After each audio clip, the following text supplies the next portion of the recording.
Hello viewers, we'll be discussing about 5 top skills in 2026 for operational technology and industrial control system cybersecurity or security. Now, before we start, here are the mindset shift, which is operational technology cybersecurity in 2026 will not be about more tools. It will be about better judgment under pressure. In case if there's any incident, how do we judge things under pressure? So now let's break things down one after the other. We'll be breaking all this down one after the other. And then the number one part, which is the incident preparedness. So let's look at it. When we are talking of incident preparedness, we are looking at when it happens or it won't happen. And then let's also be honest, because me I do think let us also be honest with ourselves. In IT, in operational technology slash industrial control system environment, we will always have what incidents. Something must go wrong, and then it may not look like cyber attack at first, and then incident preparedness will really help us.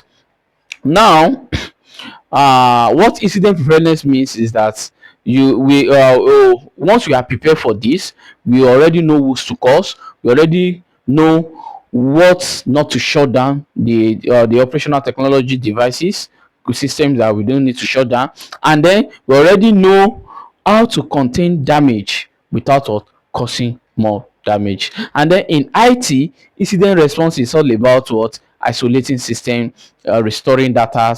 And then in OT, incident response is all about keeping people safe. That's number one thing, safety. And number two, keeping the process was stable to ensure that things, everything, the flow is what the pressure is normal, the temperature is normal, and then the flow is what is normal, and then avoiding panic what decision. And those are the things we look at in what in incident preparedness. These are the things that help once we are prepared. And then this is the question I have for professionals. Have you ever experienced an OT incident where confusion caused more damages than the attack itself, in case there's any attack? And does your organizations actually have an OT incident response plan or just an IT ones? Now let's move to number two, which is what resilience. Resilience, when we are talking of resilience, it is all about what happens when IT is gone. When we don't have IT, we know that we are now integrating operational technology into IT so that there will be communication between the two network. Now, this is hard question, but it is necessary. Yes, it is necessary. And then I do ask myself, if IT system go down, since there's not interconnection between them, what will happen if active directory is unavailable? What will happen if the corporate network is offline? What will really what happen? And then if the uh and the this is does OT keep running safely? This is another question I do ask myself. If IT is shut down, or does it collapse too? So those are the questions I do ask myself. And then where this is and then OT resiliency uh operate independently, and then control system don't depend on fragile IT services, and then recovery plan is not what improvised. And then in 2026, resilience will matter more than what prevention. So and then because attack will definitely happen, and if IT disappear for 24 hours, would your OT environment survive? And then have you ever tested OT operation without what IT independence? In case there is IT outage, what are you going to do? Will you be able to continue working without IT?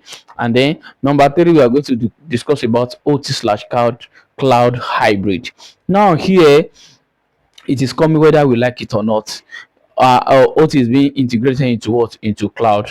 And then many OT professional will say no cloud in operational technology, but reality says otherwise. We're already seeing remote monitoring, and then vendor support through cloud platform, and then centralized visibility across plants, especially in oil and gas industry.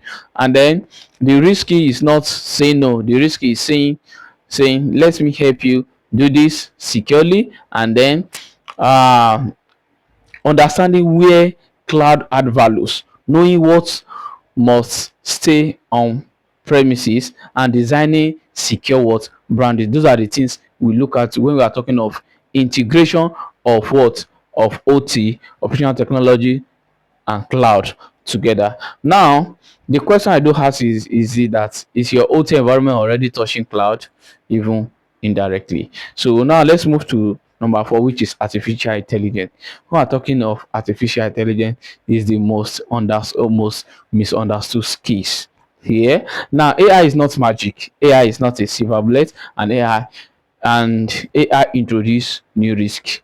That's just the issue here. And then in OT/ICS, AI brings adversary attacks, it brings model poisoning, it brings automated exploitation, increased signal noise, alert fatigues, black box decision that operators don't even trust. So those are the things. Now in 2026, the risk is knowing when to use AI, when AI will really help you, and then knowing where AI hurts, and also knowing when to ignore what AI. These are the risky. And OT environment demand explainability, not what, mystery. That's OT. Explaining, explainability. And so let's move to number 5, which is playing interpreters. Playing what? Interpreters. And then this one is the most underrated skills, and that's why we have issues. Now, in security, 95% of the budget goes to IT security. Only 5%, based on research, only 5% goes to operational technology security. And this operational technology is the one making, like, doing the 100% work, bringing the what, the budget, bringing the money to the what, to the industry, to the company, to the organization. So this supposed to be number 1, playing what, interpreter. Now let's talk about it. Now, most OT/ICS environments struggle with what? Budget, support, executive understanding. Why? Because no one is translating what between engineer, cybersecurity, and the business leaderships. So playing interpreters means explaining cyber risk in operational terms. That's what it means. And translating safety concerned into business, what, business impact, and then helping leadership understand consequence, not of CVE, common vulnerability, and exploitation. Now this key gets funding approval. Once you have this key, it gets funding approval. This key prevents bad what decision, and this key also build what, trust. And then the question I have is that who translates OT cyber risk to your leadership today? It really matter most. Did he have this required skill? And then uh the future of cybersecurity isn't about being the smartest technical person in the room. It is about being the calmest, clearest, and most trusted one.